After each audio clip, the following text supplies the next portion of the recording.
Hello everybody, welcome to another very important lecture, that is topic is safety function deployment.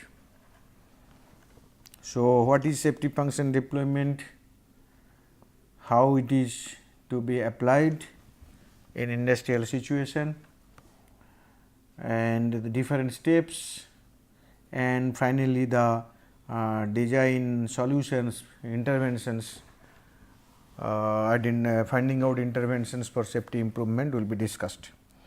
So, see the contents. First we will introduce the SFD, that is safety function deployment, and then the steps to be followed to do it, and we will give one example, desulfurizing plant, and then the design principles, particularly with reference to the hazard control hierarchy, 9 principles what we have discussed earlier, those will be considered here, and then using this concept, and finally how we will find out the different interventions which we are telling the design solutions, and that will be discussed. So, it is a little bit lengthy one. So, I am expecting that 45 minutes of time I will be able to complete it. So, what is safety function deployment? Safety function deployment is a planning tool. It is a planning tool that focuses on designing safety into system by incorporating stakeholder concerns about safety and principles of safety by design. Okay. So, please understand, it is a planning tool. That means, this will help you in doing what it will do. It will help you in doing safety by design, and here by safety by design means safety by design and redesign, that is what we are basically trying to say. And what it considers stakeholders concerns about safety, and the objective is identification of alternative design solutions for improving work system safety, or other way we can say that system safety. Here system is maybe work system, maybe your product, or maybe your that workplace where you are working, but it is a system. So, the concept what we have borrowed, that is QFD, quality function deployment. Basically, we have that quality function deployment is a very important topic in quality engineering. The sole purpose is there that how to design quality into the product through QFD. So, what I have done particularly while developing the safety function deployment, I have taken the concept of QFD into consideration, but not in one-to-one or ditto manner. Here we have utilized the hazard identification and risk assessment techniques. We have utilized the principle, that is hazard control hierarchy, and we have also utilized that whatever tools and techniques you have learned so far. So, one way or other they can be used in this concept. So, I am not interested to explain you what is QFD, but for the time being let me tell you that QFD is known for quality function deployment, which is a tool that is used to design quality in the product that you are going to produce. So, the detail of quality function deployment can be available.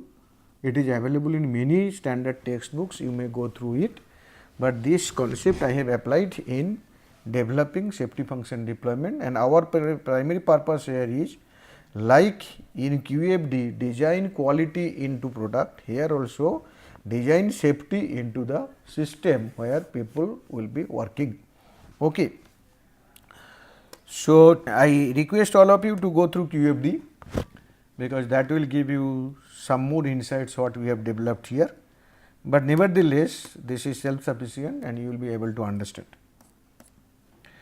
So, first let us explain the steps. So, while explaining the steps, I will try to relate to the previous lectures or the topics what we have covered, but but for the time being you just think that if you are not getting all the steps together, definitely after the end of the class all those steps will be, most of the steps will be clear to you, and in maybe in the subsequent class also some more steps will be clear to you. But this is a very important topic, particularly from blueprint for safety by design point of view. So, our step is determine stakeholder concerns about safety. So, who are the stakeholders? Everybody involved in the system, like the workers or employees, the management, the union, the supplier, everybody who was basically one way or other connected with the system, they are stakeholders. So, what is their concern? Concern in QFD terminology, that is what, but in our terminology these are nothing but the accident scenarios. So, determine stakeholder concern about safety, that is what's. What is the being, and suppose you are the worker or you are the that is supervisor there, what will be your concern? Definitely you do not want that there will be any accident, no accident scenario is permitted. So, that is your concern. Then estimates the importance rating of what's, means what? Importance rating of accident scenario. So, you have seen the risk assessment. So, every accident scenario has a risk. So, that is the importance. Then benchmark what's with similar work systems. So, for a particular accident scenario, for example, suppose fire is one accident scenario. So, now you see that what is the risk of that fire occurring in your system. Then you have similar work system in your organization or maybe in other organization. Now, you check that what is the risk for fire on that organization. Suppose there is there is the emission of gas into the work environment. So, in your system what is the risk of emission, maybe in similar other work system what is the risk of emission. Then that is that you can compare and find out the best managed work system, that is will be the benchmark. So, what is the need? Need is benchmarking. Why? Because you know that whether your risk is the lowest one or it can be reduced further. Then find out what with unacceptable risk using ALARP principles. We have discussed ALARP. There will be acceptable zone, tolerable zone, unacceptable zone. So, you should find out what are the accident scenarios whose risk is under unacceptable zone. So, those things action must be taken immediately. So, you find out those, also find out some which are under tolerable zone. Then identify design features and preventive measure, these are basically hows. What do you mean? So, I know what is accidents, what is means here accident scenarios. I know what is the risk of every accident scenario. Now, I have already prioritized with benchmark system whether the risk of my accident scenarios of my systems are more or it is the lowest level or it can be reduced. Then you have used another principle called ALARP. Using ALARP, what you are saying that whether the unacceptable risk accident scenarios are there or not. Then what you require to do? You require to reduce the risk. How do you reduce the risk? That is basically how. What is how in our case? What are the design feature and preventive measures that you should incorporate into your system so that the risk level will be going down. Then that is means identify design solutions. Then for each what find out the deployment of house. So, suppose you know okay there are 9 design features, design principles, starting from avoid hazards to last one is the modify the quality of hazard. So, you have to know how many principles are applicable, and now using those principles how can you find out the design solution, that will be that is house.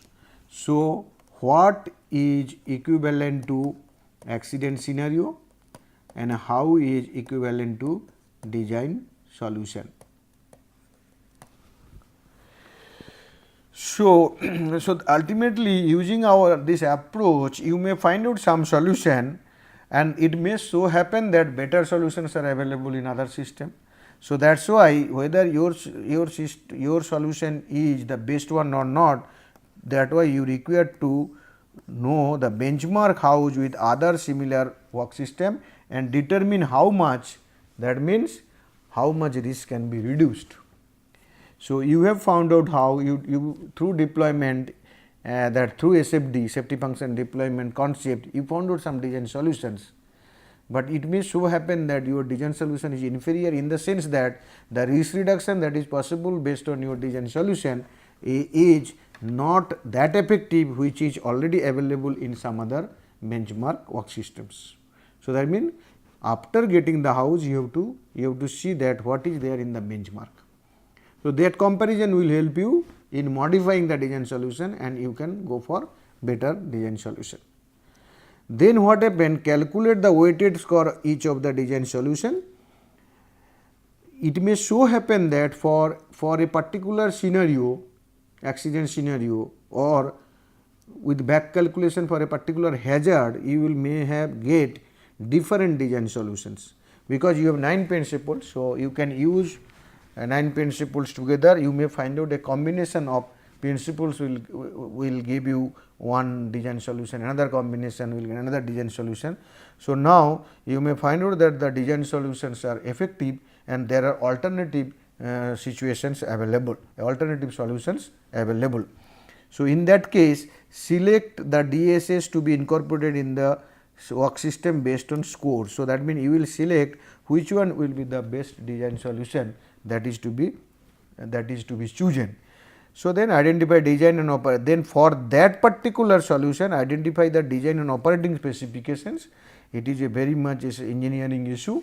So, that means for that particular solution the concerned engineers will see that what will be the design and operating specification for it, because when you incorporate any design solution, what will happen ultimately, it may bring new hazard, at the same time it may create dependency also.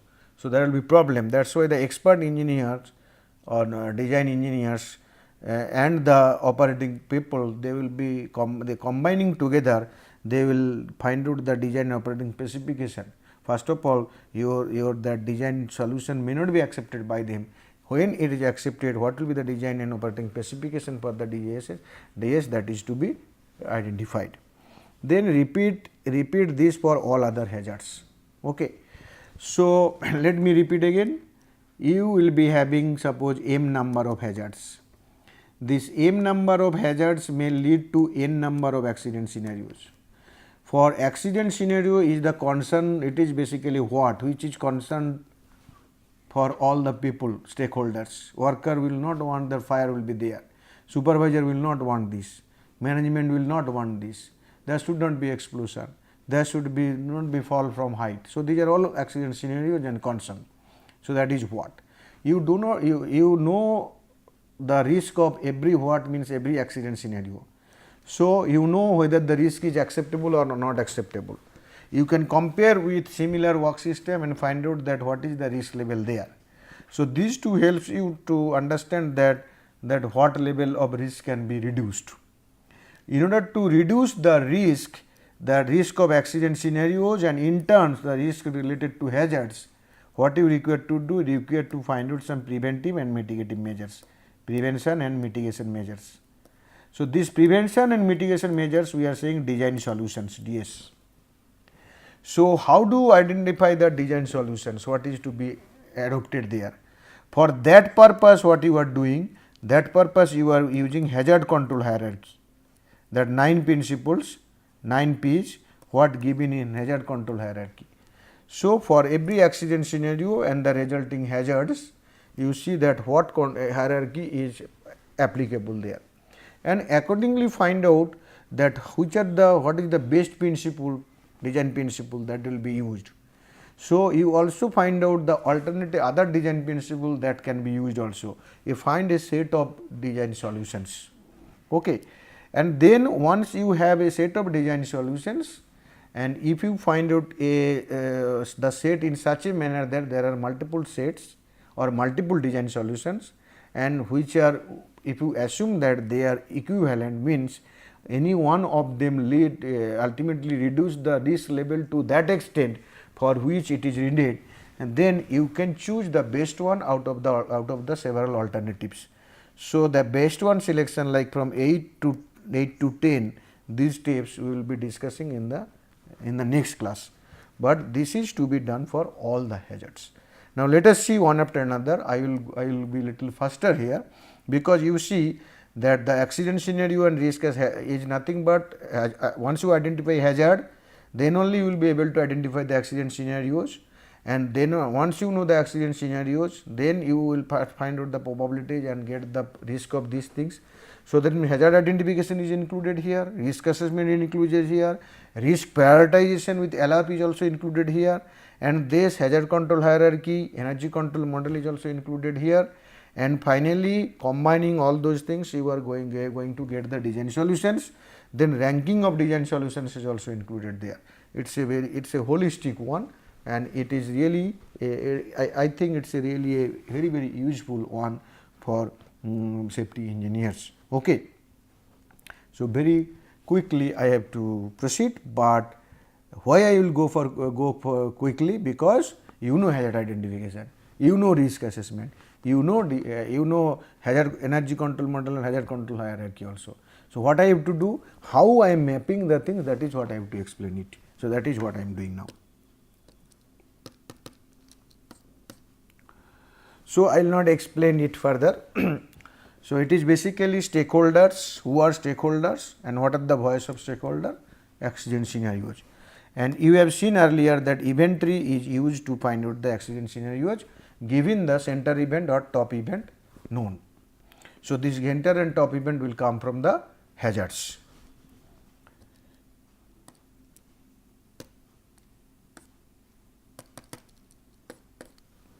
Now, let us consider a case here.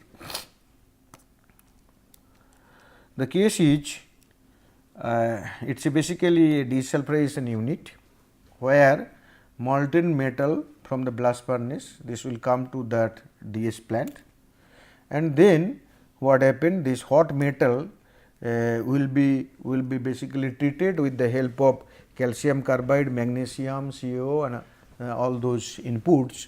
The primary purpose is the sulfur content in the hot metal, that is to be reduced. Okay. So, let us see that this is a schematic diagram for the hot metal. So, presence of sulfur, what is the issue? Presence of sulfur particle in the hot metal causes cracks and pinholes in the finished products, affect the ductility and toughness. Desulfurization involves submerged pneumatic injection of fine grained reagents into the hot metal.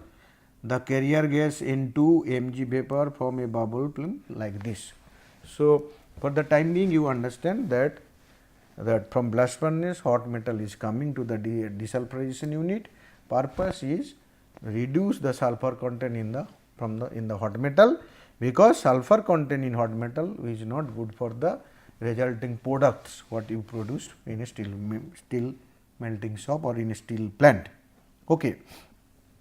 So, what are the inputs? Inputs are these, and this is the desulfurization unit, where you see that magnesium silo, CaC2 silo, and then ultimately there are different carrying lines, nitrogen gas lines, CaSO2 lines, so many things are there. Okay. So, all those ultimately for certain purpose it is there. So, all those ultimately are the hazard elements, and there will be several initiating mechanisms, and ultimately several threats can may be realized, not will be, may be realized. So, what is the output? Primary output, hot metal with less sulfur content, and this is the procedure. Once things come to the first one is hot metal will come to the DS station, and at the DS station slag removal, then you have to prepare the treatment plant, that is calculating the necessary compounds depending on the hot metal composition. You have to find out what are the inputs to be added there. Then injection process will start, and ultimately desulfurization, the raking of DS, the deep lancing will be done, and then finally after that evaluation of this is means what is the final sulfur content and what are the other that is outputs like iron losses and other things that will to be computed. Okay. So, this is nutshell what is the system. I am not going into the detail of the system because this is not required at present, and it is basically a deseparation plant and used in primarily in the steel plant. So, what I want to do? I want to show the SFD with reference to this plant. So, let us see what we will do. Now, see that our aim is here. So, what are the hazardous element? You recall the first few lectures. So, hazardous element is the nitrogen gas line, conveying line, induced drought, magnesium silo. These are the few things. We have not, we obviously hot metal is also hazardous element, but from this point of view we are concentrating on this in the desulfurization unit what are the things are there. Hot metal is obviously it is there. So, what are the initiating mechanism? Moisture in nitrogen gas line, that is not desirable. Leakage of calcium carbide conveying line, that is not desirable. Leakage of magnesium in conveying line, pressurization in induced draft, oxygen in magnesium silo. These are the few initiating mechanisms, and ultimately all those things lead to different kind of threats like process shutdown, emission in work area environment, low impact fire, then bursting, high impact fire. So, let me just repeat for a minute. This is our system.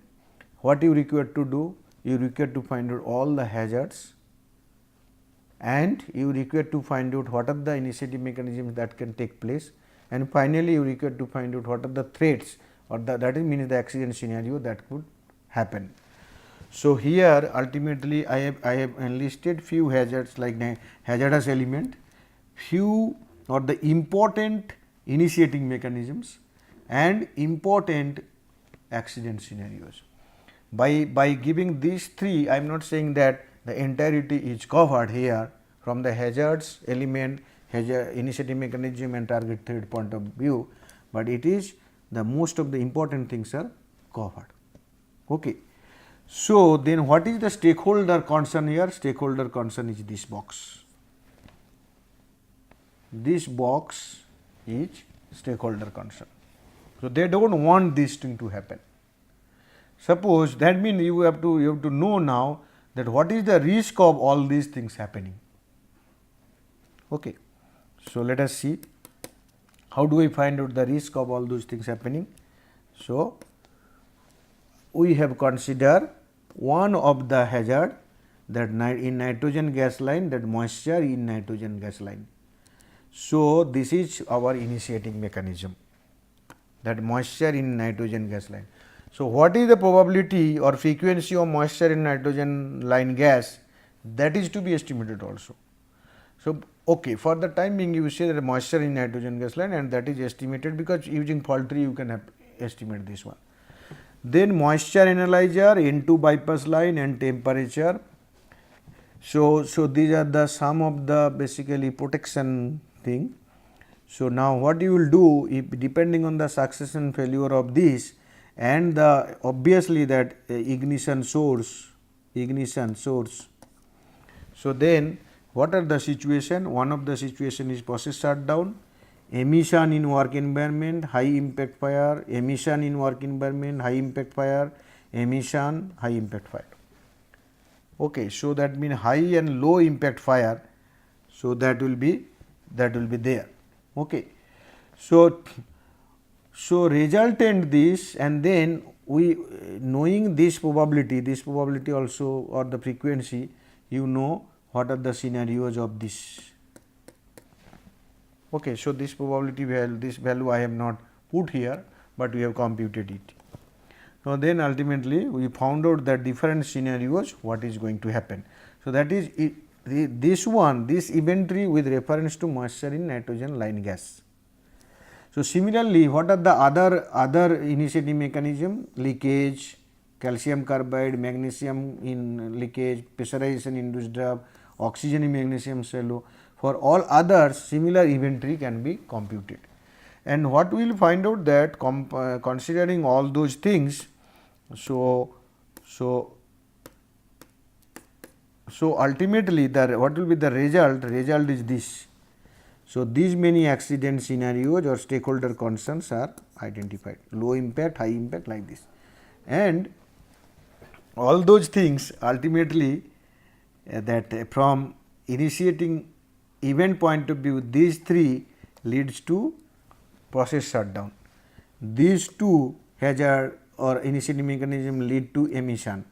These two low impact fire. This one lead to bursting. These three hazard lead to high impact fire. Okay.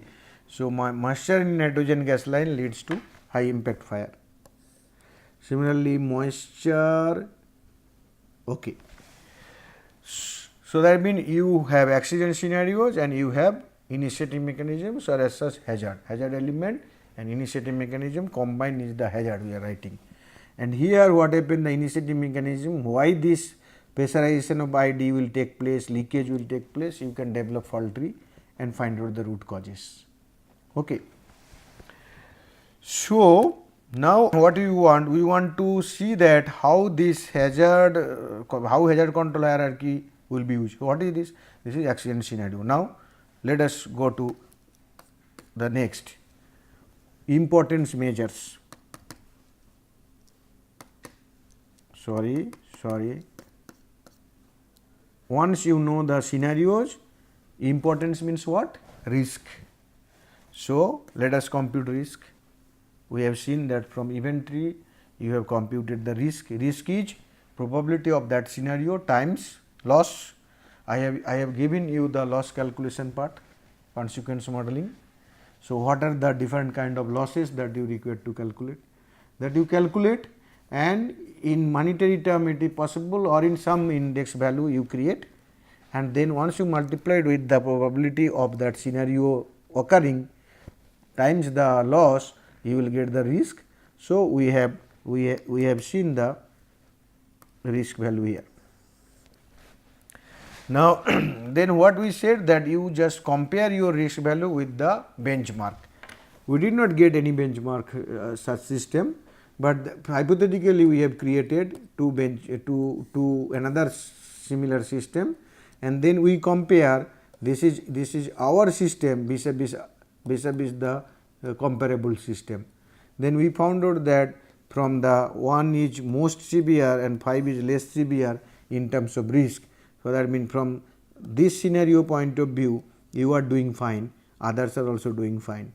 This scenario point of view you are best, this scenario point of view all are equally worst, and this scenario point of view DSU2 is the best, and this scenario point of view DS3 is the best.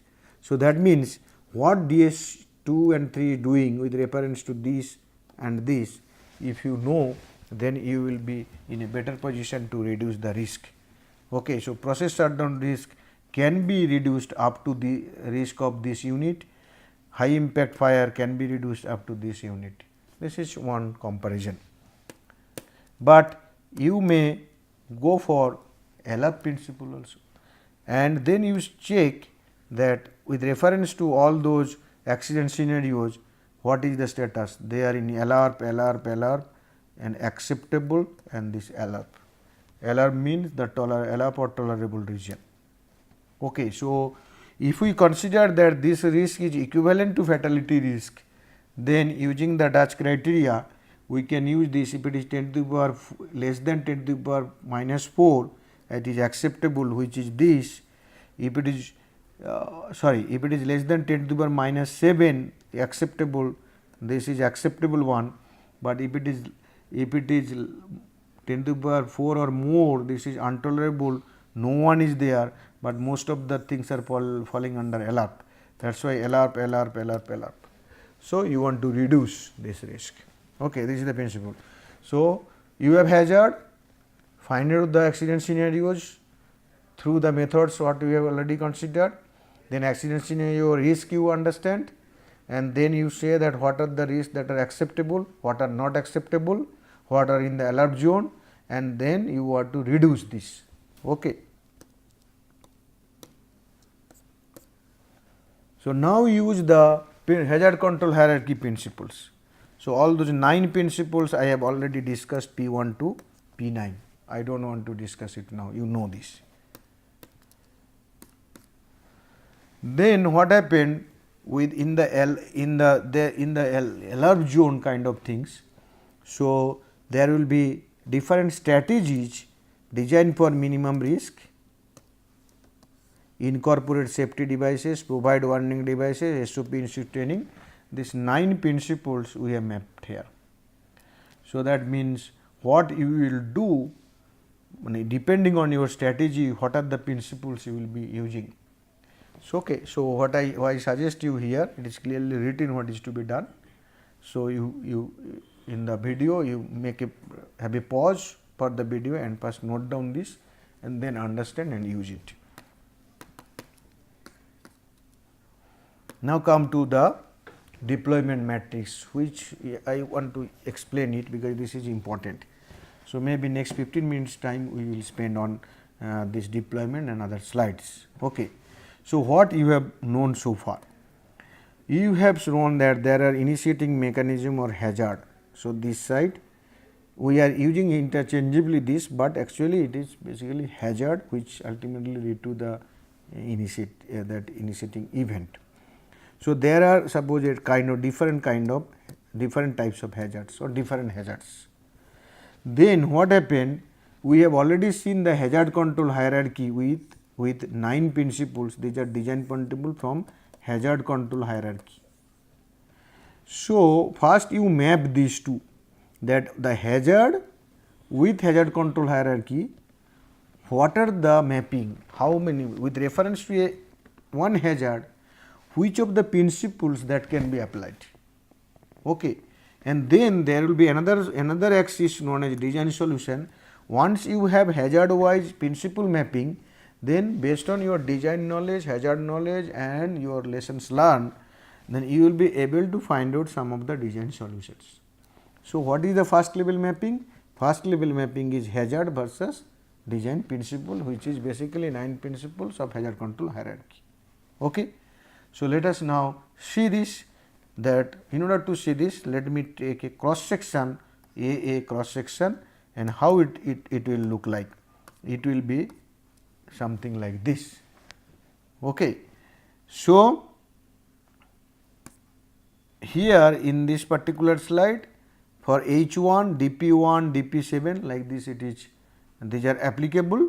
So, that means DP1 and DP7 related design solutions will be there. If you take cross section, you are getting that this slide, that means for this is my hazard, a particular hazard, maybe H1, maybe H5, whatever may be, and then you have seen that DP1 and DP2. So, what I want basically here, what we want basically here, you write hazard 1 to hazard 2 to hazard H. Okay. So, that will be better. So, then hazard 1, these many principles are applicable. You may get DS also in the other cross section, not problem, not issue. So, hazard these two, second one these two, third one may be this. So, that means you know what are the principles that will be applicable for the different hazards. Obviously, you have the system and design knowledge, otherwise you cannot do it. Okay. So, with reference to our example, that desulfurization unit, now let us see that we have 6 different hazards, then a group of 5 engineers who are basically having knowledge of this desulfurization plant, and for the existing plant they have developed it, that with reference to moisture in nitrogen line gas, they found out that this DP1, that avoid hazard, it is not possible for any of the hazards. So, this is totally ruled out, but for first one DP2, DP3 and DP4, principle 2, principle 3 and principle 4 are applicable. For the second one, P2, P principle 2, 3 and principle 5 is applicable. For the third one, P2, P3 as well as P5 is applicable. For the fourth one, I think only DP6 is applicable. For the fifth one, DP4 is possible. For the sixth one, again that means the first one 1, 2, 3, that formation H6, that is P2, P3, these principles are possible. Then that team also found out that pressurization of ID design solution is not required as it is acceptable. Probability is very low, acceptable limit. So, this is not required, nothing is required for this. Then design solution for H6 and H1 are similar. Based on your expert knowledge, what happened? You found out that based on your expert knowledge, found out that H1 and H6 for these two hazards, the solutions are similar. Here these three principles applicable and these three principles applicable. At the same way, from design knowledge they found that the similar design solution will help in fighting against these two initiating event or hazards. Okay. Similarly, H2 and H3 they are also same. So, H2, H3 they are also same. And H5, oxygen in magnesium silo, the probability value is also very low. Okay.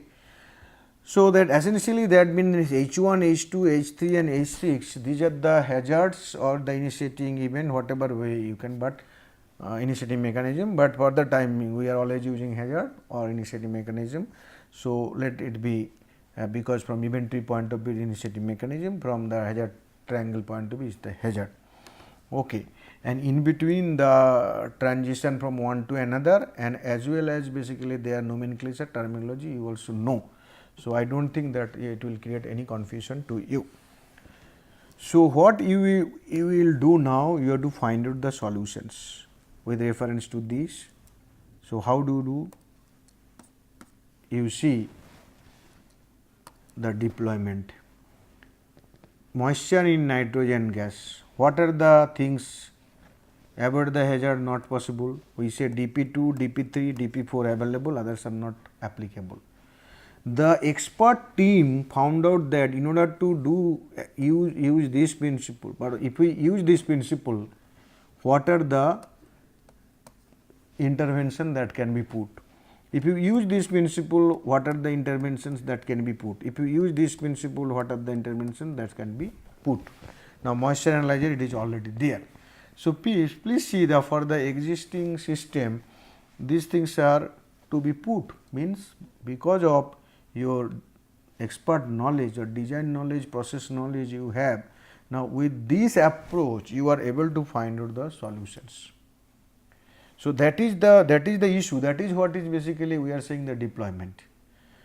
You have hazard knowledge, you have design knowledge, you have system knowledge, you have operation knowledge, you have the team. So, and we have given the total path, and now you are in a position to deploy it. So, it is, so for hazard 1 this is.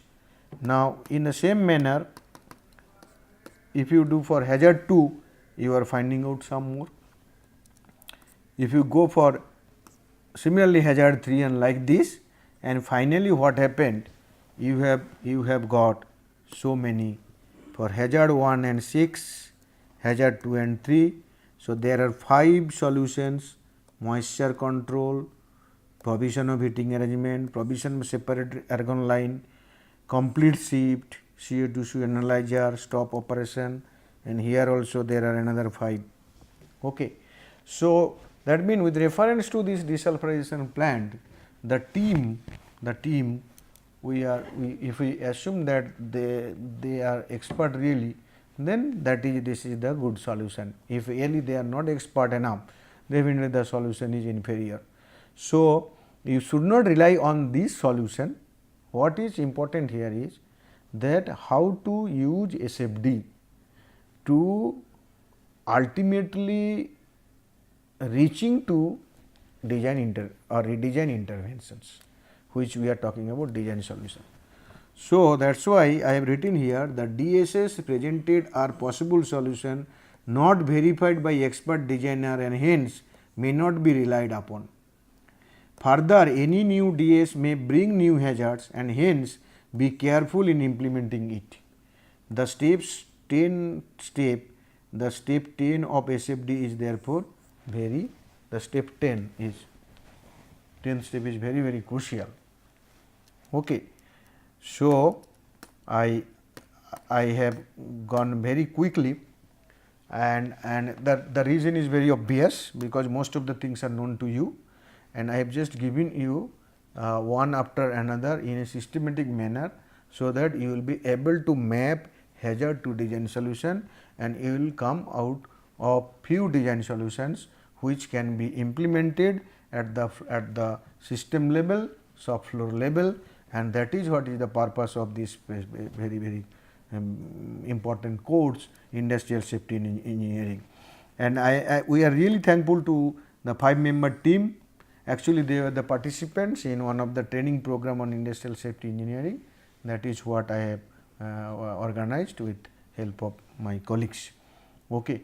So, if you like this lecture, I will be extremely happy because this is a concept what we have developed, and I want all of you should apply this whenever if you have this opportunity to apply, and if you find problem in understanding that how SFD to be applied, then definitely you can write to me or you can write in the discussion forum.